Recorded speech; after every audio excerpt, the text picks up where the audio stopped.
The recent wildfires in Central Texas brought devastation to hundreds of families who will now spend months rebuilding their homes.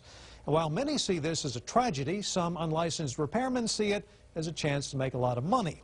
A special KXAN investigation tonight and an undercover sting operation conducted by the state of Texas to catch these unlicensed contractors. KXAN's Chris Willis investigates. Well, they are coming out of the woodwork, unlicensed contractors promising to save you a little money. Dozens of them are flocking to Bastrop and Steiner Ranch, areas where a lot of insurance companies have written a lot of checks to homeowners who want to rebuild as soon as possible. Both FEMA and the Better Business Bureau have issued consumer warnings.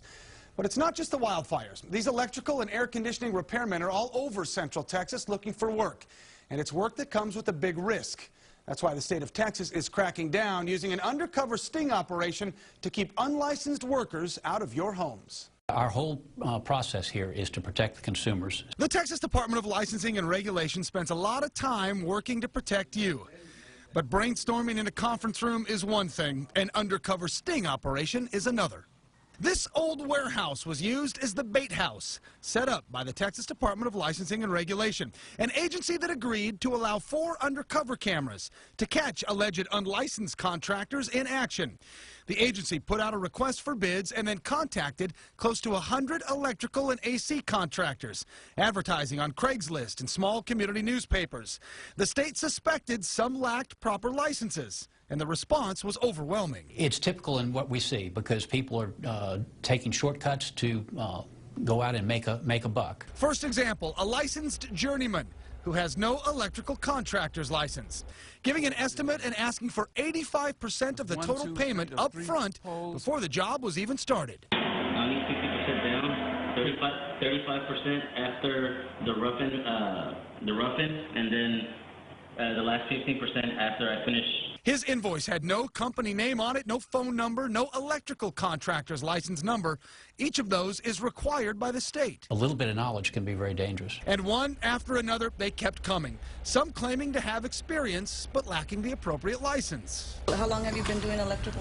For about 15 years. Oh. I installed all the Williamson County Jail features of security, all their CCT cameras, and all that stuff. He later admitted he was part of a larger licensed crew on that job. Barwood? Yeah, I'm an engineer. I do work for him. I do a contract here, but I'm using his license. Oh, okay. Electrician, I can probably run a little electrical there. Okay, is the electrical work going to be included in your bid? Add that to them. The plumbing, the gas unit also. Okay. So I'm going to try everything for about $3,400 out there, everything being included. Great. If we don't win no permits, nothing. Okay. There is value in knowing that you've got trained, competent, insured individuals, and you have a recourse. And that really is the focus of this investigation, having recourse.